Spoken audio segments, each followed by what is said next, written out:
ఢిల్లీ ఎర్రకోట సమీపంలో జరిగిన కారు బాంబు పేలుడు కేసుకు సంబంధించి ఉగ్రవాద మాడ్యూల్తో వీరికి సంబంధాలున్నట్లు తేలడంతో ఈ కఠిన చర్యలు తీసుకున్నారు. ఎన్ఎంసీ ఆదేశాల ప్రకారం doctor Muzaffar Ahmad, doctor Adil Ahmad Rather, doctor Muzammil Shakeel, doctor Shaheen సయీద్ల పేర్లను Indian medical registry, national medical registry నుంచి తొలగించారు.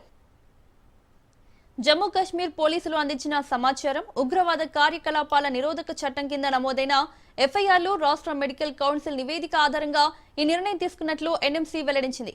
ఎన్ఎంసీ ఆదేశాల మేరకు సంబంధిత రాష్ట్రాల మెడికల్ కౌన్సిల్లు కూడా ఈ 4 డాక్టర్ల పేర్లను తమ రిజిస్టర్ల నుంచి తొలగించాయి.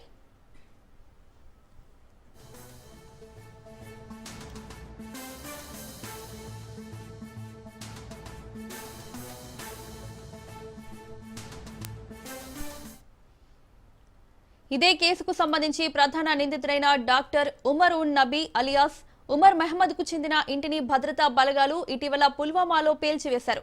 తాజా పరిణామం ఈ కేసులో మరింత ప్రాధాన్యం సంతరించుకుంది.